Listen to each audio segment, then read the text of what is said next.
Buenas, en este canal se van a estar subiendo videos que tengan que ver con la medicina. Específicamente en estos primeros videos vamos a hablar de temas relacionados a lo cardiovascular y lo respiratorio.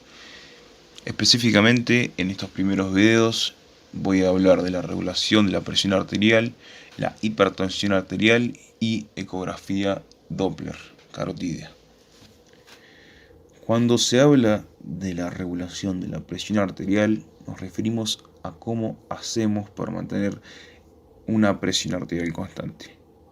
Para esto se destacan tanto el sistema nervioso simpático como el sistema nervioso parasimpático. Hablando primero del sistema nervioso simpático, vamos a destacar que la inervación dada por el simpático va a provenir de acciones de la cadena de ganglios simpáticos paravertebrales. Los axones de estas células van a formar los nervios cardíacos que se van a unir a ramas del nervio vago y por consiguiente van a formar los plexos cardíacos. Es decir, que la inervación simpática del corazón está dada por los plexos cardíacos que se forman por ramas del nervio vago o ramas vegetativas y los axones de ganglios simpáticos paravertebrales. El simpático se encarga de contraer y aumentar la frecuencia cardíaca. A esto se le llama inotropismo positivo. Y el parasimpático va a dilatar y bajar la frecuencia cardíaca. Inotropismo negativo. Pero en realidad, tanto el simpático como el parasimpático tienen la capacidad de realizar ambas cosas. Normalmente ocurre lo primero que dije, ¿no? Pero todo esto depende de los receptores a los cuales se oponen. Teniendo en cuenta los receptores, vamos a hablar de los receptores alfa y beta adrenérgico simpáticos. En este caso tenemos 4, 2 alfa y 2 beta. El alfa 1 va a actuar en vasos sanguíneos, va a generar vasoconstricción y utiliza la vía de la proteína G y fosfolipasa C. El alfa 2 va a actuar en vasos sanguíneos, generando otra vez vasoconstricción y utiliza la vía de la adenilciclasa y proteína G estimuladora que va a aumentar el AMP cíclico. Después el beta 1 va a predominar en el corazón. Este también va a generar una vasoconstricción, aumenta la frecuencia cardíaca y el inotropismo. Este va a utilizar la vía de la adenilciclasa y proteína G estimuladora que va a aumentar el AMP cíclico. Por último, el beta 2 que actúa en vasos sanguíneos y este, a diferencia de los otros tres, va a generar vasodilatación. Este va a utilizar la vía de la proteína G inhibidora que inhibe la adenilciclasa y baja el AMP cíclico.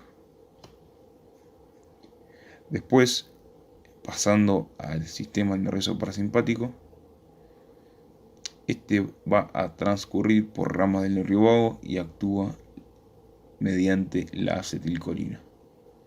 En los vasos sanguíneos va a predominar la inervación simpática, sobre todo en las arteriolas, lo que es responsable de que se mantenga el tono.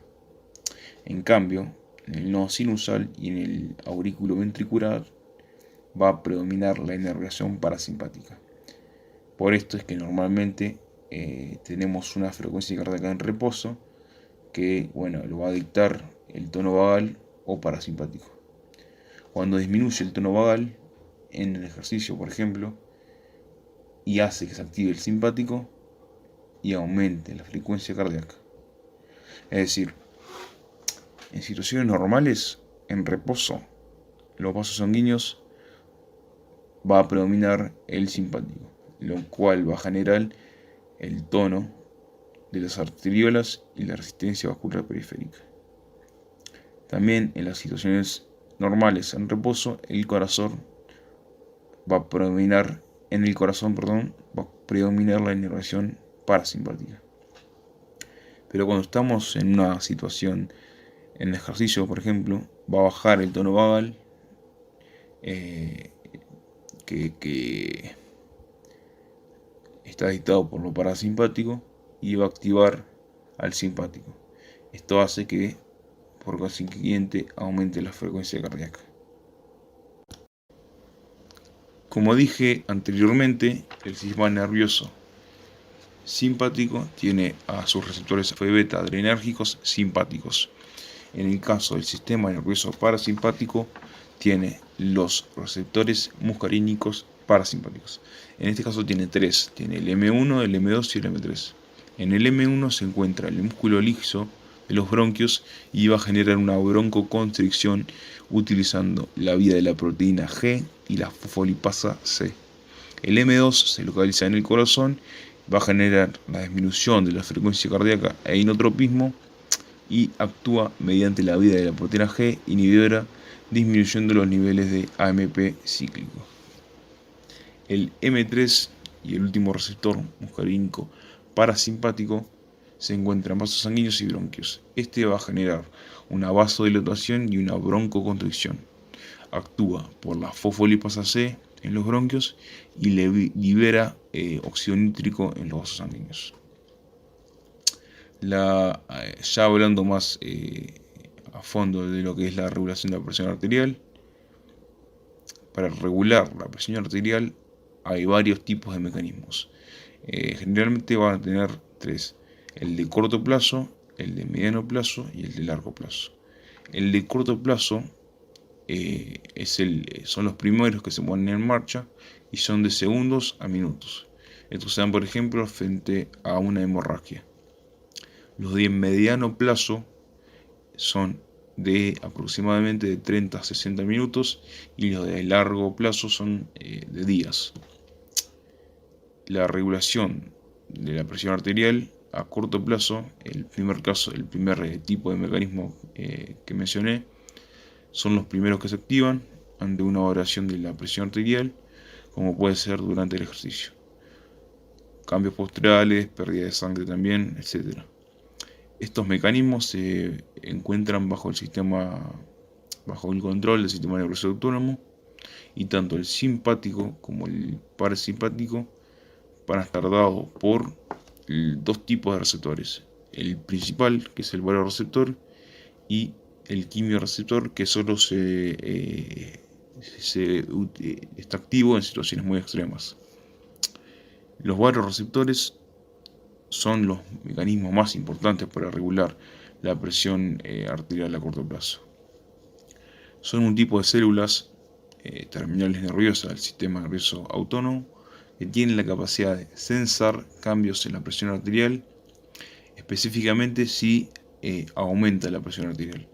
Se ubican a nivel del seno carotídeo, ubicado en la bifurcación de la arteria carótida común en la carótida interna y externa, pero sobre todo en la pared de la arteria carótida interna y del callo aórtico. Estos varios receptores son a su vez mecanorreceptores, ya que van a responder frente a distensión y ya que una arteria se distiende cuando aumenta la presión arterial. Para entender un poco más lo que acabo de decir, hay que tener en cuenta lo que es la vasoconstricción y la vasodilatación. La vasoconstricción va a aumentar la presión arterial. Esta vasoconstricción va a estar dada por el sistema nervioso autónomo simpático, y la vasodilatación va a disminuir la presión arterial, y por el contrario va a estar dada por el sistema nervioso autónomo parasimpático. Bien, los vasoreceptores van a responder tratando de bajar la presión arterial para poder mantenerla constante. Estos van a responder enviando descargas de potenciales de acción a una frecuencia determinada a través de los nervios glosofaringios, específicamente la rama Hering del seno cariotídeo, y el neumogástrico o el nervio vago, que se encuentra más que nada en el callo aórtico.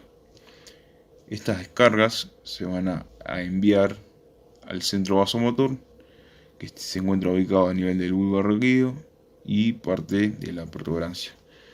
Bueno, este centro va a poseer 3 núcleos. Tienes el núcleo vasoconstrictor, el vasodilatador y el cardioinhibitorio. Por su parte, el tronco encefálico va a responder estimulando el parasimpático, lo cual va a generar una vasodilatación y esto, ¿no?, va a disminuir la presión arterial. Y a su vez el simpático se inhibe.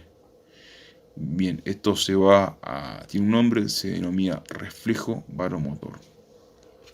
El reflejo varomotor, que está dado por los varoreceptores, se va a activar solamente bajo aumentos de la presión arterial o a distensiones de la arteria por aumento de la presión arterial. Estos van a enviar la información al tronco encefálico y se activan el parasimpático inhibiendo el simpático. Esto, por consiguiente, va a generar una vasodilatación y hace que la presión arterial baje. El principal receptor de ambos es del seno carotídeo y es el que más responde. O sea que, resumiendo lo que acabo de decir, como encadenando los conceptos, primero aumenta la presión arterial, después los vasoreceptores van a aumentar la frecuencia de disparo, después se estimula el centro vasomotor en el bulbo raquídeo, se estimula el parasimpático y se inhibe el simpático. Esto, como resultado, va a tener que baja la frecuencia cardíaca y se produce la vasodilatación. Por el contrario, con una presión arterial baja, cuando la presión arterial está baja, los vasoreceptores no van a sensar nada, ya que se van a activar si la presión arterial está alta. Al no responder, no se va a generar la activación del parasimpático. Esto se inhibe todo el mecanismo dado anteriormente, que fue lo que mencioné de los vasoreceptores. Entonces, el simpático se activa generando una vasoconstricción, lo que hace que, por consiguiente, no aumente la presión arterial. Entonces, resumiendo esto que acabo de decir en el tema de si tenemos la presión arterial baja, disminuye la presión arterial, esto hace que los vasoreceptores disminuyan la frecuencia de disparo, esto va a inhibir el centro vasomotor en el bulbo raquídeo, se inhibe el parasimpático y se estimula el simpático. Por consiguiente, no va a tener lo contrario al caso anterior. Se va a aumentar la frecuencia cardíaca y se produce la vasoconstricción. Acá finalizan la primera parte de esta serie de videos y bueno, acá se está viendo las referencias bibliográficas de donde se sacó esta información y donde se sacaron también las figuras que se estuvieron pasando en este video. Saludos.